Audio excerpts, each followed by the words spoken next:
Hello everybody, today we are talking about Candyman 2021. I've already done videos on the first three Candyman films. We're talking about the new one today. It's better than the third one.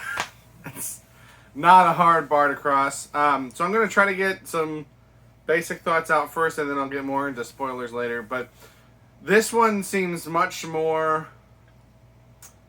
I don't want to say concerned with, but much more aware of how they present the movie to you. The opening logos are all reversed, as if we're seeing them through a mirror. We get a lot of establishing shots of the city from the ground looking up, and the tops of the buildings kind of disappear into mist and clouds and stuff like that. And it reminded me of the Spider-Man Nintendo 64 game where everything below a certain height is in this like poison fog cloud, so you have to stay up high on the buildings. But of course we're looking from the ground up, and so it just looks like they're kind of disappearing into nothing. And the different things like that. There's a lot of shadow puppet imagery used throughout this movie. So it really seems like this, the other ones were focusing on telling the story. This one is more focused on presenting the story, and I don't want to say that that's at the expense of telling the story. It's just something that the other ones didn't really have, at least not in the way that this one did. The Philip Glass theme is back. I don't even know if he's alive. He didn't do the original music for this. There was another composer that did new music for it, but it was much more similar to the motific kind of music that Philip Glass is known for, so it fits much better in with the original Candyman theme, as opposed to, say, number 3, which was completely different. But they did reuse the original theme at different parts throughout the movie also. So it's in many ways, I think, similar to the first one. Definitely better than where the franchise was going. It's one of these weird, it's not a remake, it's not a reboot, technically it's a sequel. You definitely, I would say definitely you can watch this even if you haven't seen the original, because they retell the main story that you need to know, both the backstory of Candyman the character and the story of the first movie. That's told through the use of these shadow puppets throughout the movie. So if you haven't seen the first one, or if you haven't rewatched it, I don't think that's going to be an issue for you. I always think that you'll probably get more out of a sequel if you've rewatched the original recently, but I don't think you're going to be lost, because they hold your hand quite a bit throughout this movie. So those are, I think, my main non-spoilery thoughts. It's pretty good. I don't really know what I was expecting. I wasn't disappointed. I wasn't blown away. I assume there's going to be another one. I'm not, dreading it. I'm not hyped up for it. It was fine, right? I've said that about the original Candyman movie. It's not my thing, but I think it's well done. One thing before I get into what I would consider spoilers. I wouldn't consider this a spoiler, but some people might. So if you want absolutely nothing, then probably head out now. Goodbye. Thank you for watching. If you're okay with this one little thing, I don't think it's a spoiler. It's more of a warning. If you're going into this movie expecting Tony Todd, check that expectation. I don't want to say too much right now whether he is or is not in it, but let's just say there was not the Tony Todd presence that I was expecting out of a Candyman film. So if he's the draw to these movies for you, like he kind of is for me, like I would say that was my most disappointing thing about this movie, was I thought Tony Todd was going to be the Candyman, and kind of, but not really. So I'll get into more details about that in a minute. But that's going to be the official line between non-spoilers and spoilers. So if you don't want spoilers, head out now. Again, goodbye. Thank you for watching. Moving on. So to clarify on this Tony Todd thing, he shows up at the very, very, very end and has 2 words. Tell everyone, I think, are his 2 words. So one line, one scene, his character, Daniel, whatever the last name is, is it Daniel or David? I never remember. Anyway, the French name from New Orleans, I think.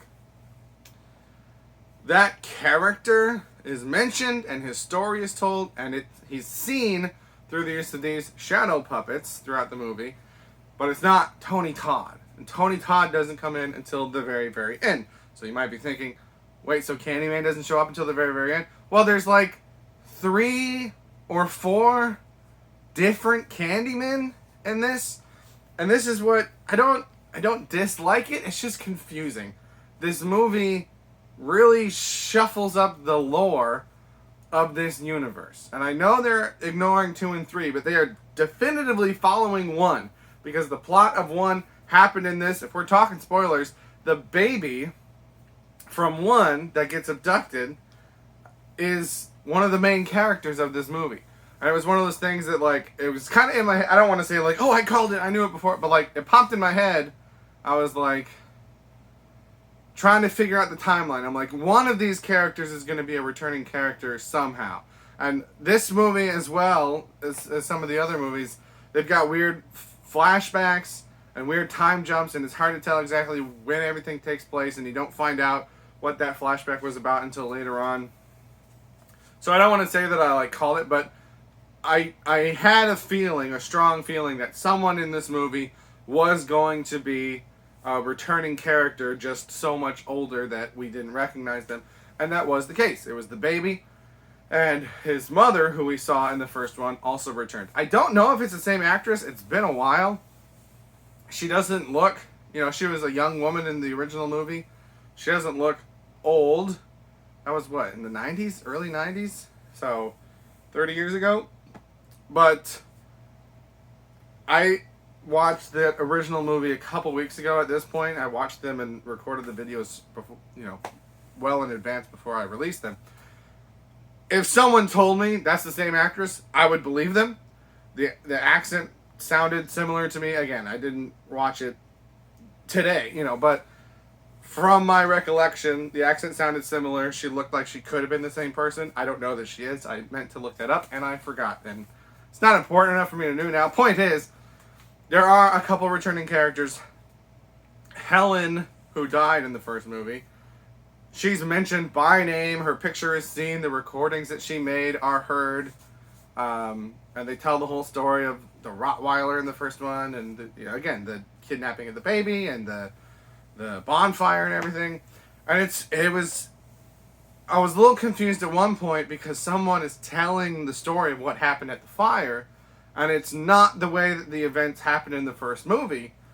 And so I was like, okay, I can't tell if this is the movie franchise retconning what happened, or if this is just a case of telephone where, as this story gets told and passed on, details change. And then we find out later that it's the latter, because somebody else who was actually there retells the story accurately as it happened. So that means that this other guy that's heard it from a guy who heard it from a guy who heard it from a guy, it's just changed and evolved over time. So I think that is the concept that they want to take moving forward, because like I said, there's multiple different Candymen in this. There's one main one who was just a guy. I forget how long ago it was, but there's a flashback. I want to say maybe the 70s. And he had a hook for a hand, and he wore the trench coat, and he just, like, gave out candy to kids. Like, not in a nice way, but not in a I'm killing these kids way, just, like, kind of a creepy guy way. And so they called him, they call him Candyman. I'm sure he was playing into that idea. But at one point, he scared a kid inside a building. The kid screamed. It brought the attention of the cops, who were looking for him as a suspect in murders, and they murdered him. They shot him on the spot. They murdered him on the spot.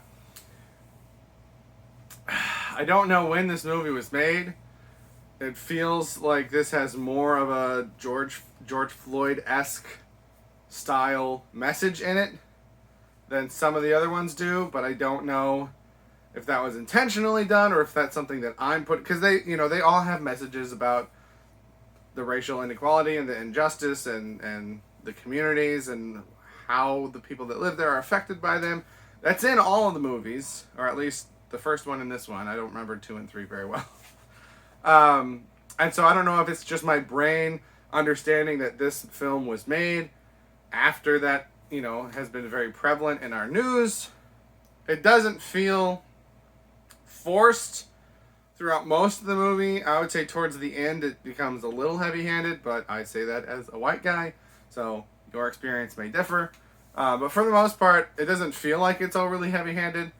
So I think it's probably something that I'm putting on the movie rather than something that the movie is, putting on itself. But that's the main Candyman throughout this movie. And then the main character of this movie, or one of the main characters of this movie, he becomes the new Candyman by the end of the movie, and then we see kind of the start of his afterlife as the Candyman. And then he kind of morphs and evolves into the Tony Todd version. So it's just it's very confusing. And it's the movie is, I don't know if it's intentional or not, but it's very much like that game of telephone that people play, but with the actors that are playing the main villain. And I don't know if that's supposed to be intentionally clever or if it's just accidental and they don't realize that they're doing it themselves.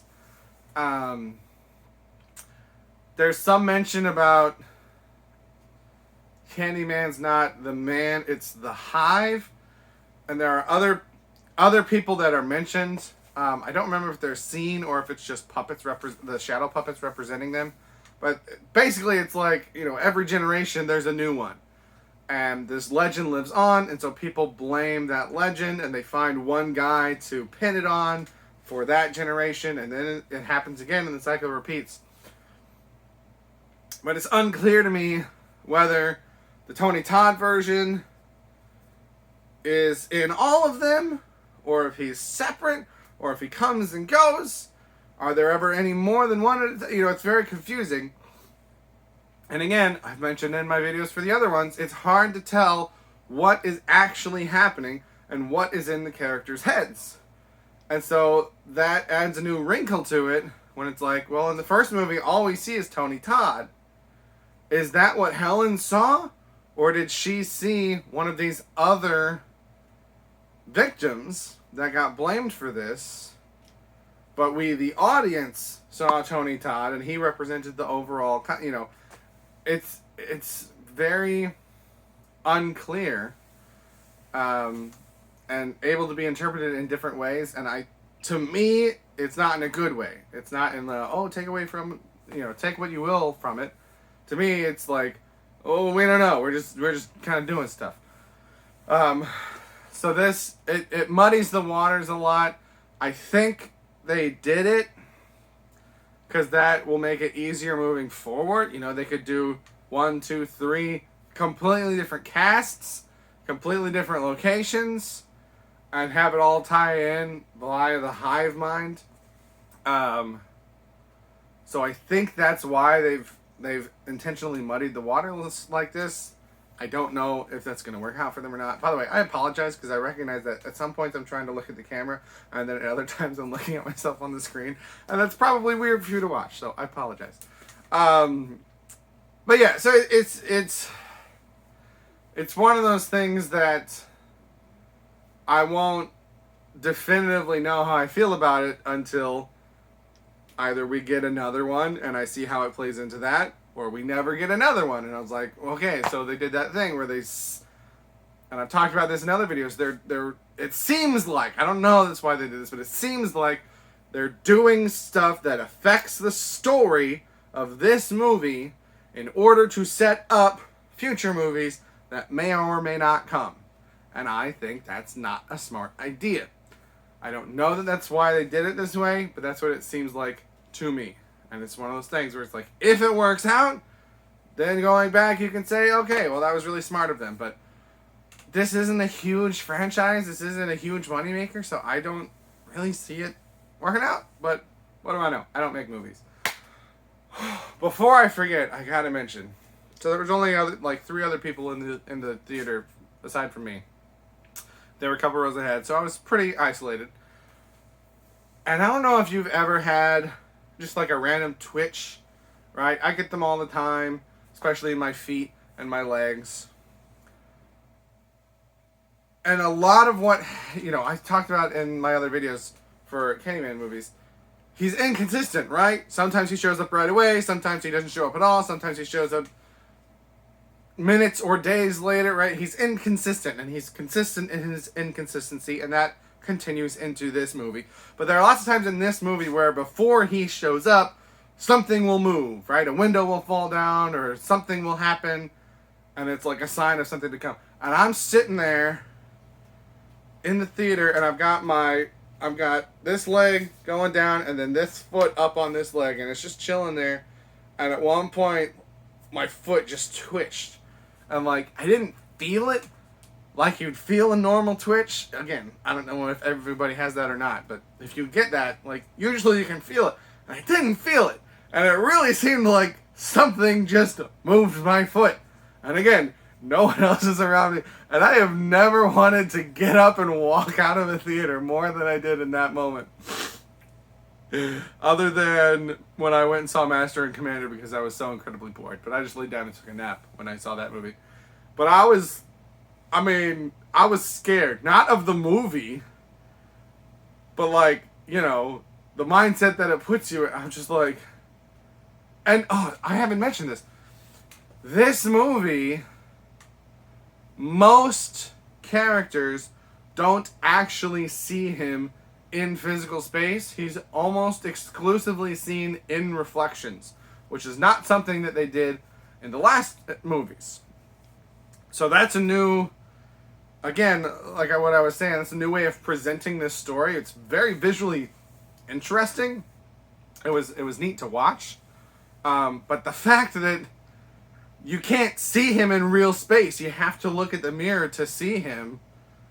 And I again, it seemed like something moved my foot when there was nothing there. It freaked me out. So I was on edge for a while after that. And then the movie ends and the credits start, and there's this puppetry stuff going all throughout the credits that I wanted to sit and watch. And everybody else, the other three people, they were all together. They left before me. And the door on this theater is one of those doors that it'll stay open for a while, and it takes a long time to start closing, and when it does close, it's very slow. So they had passed me what felt like a while before, and it took a while for that door to close, and when that door closed, it creaked closed. And I was terrified to turn around and look behind me. I was freaking out so much, but I was just like, just face forward. I said a quick little prayer to myself. I was like, I'm going to finish this movie. I'm going to watch these credits. We're going to do this. And, of course, nothing was there. But, man, I got to know, I've got to wonder how long that door stayed open before it came back. And then it just creaked right at the end, and it was so slow. It was creepy. And then, of course, credits are finally done. I'm the last one in the theater. And I get up, and I turn around to go leave. And door is one of the ones that has one of those little tiny rectangular windows going up and down on it. And so I turn around to leave the theater. I'm in the back row, right by the door. So the first thing that I see is a reflection. So after getting my foot messed with, after hearing this weird creak, I turn around and I see a reflection. And I was just like, I'm gone. I'm out of here. I bolted right out, left the theater, got outside. Oh, man, I'm laughing about it.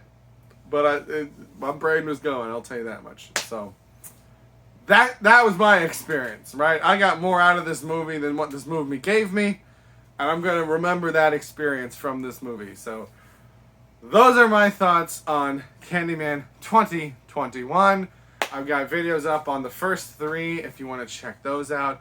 Let me know what thoughts you have, but that's everything that I've got. Thank you very much for watching, and have a good day.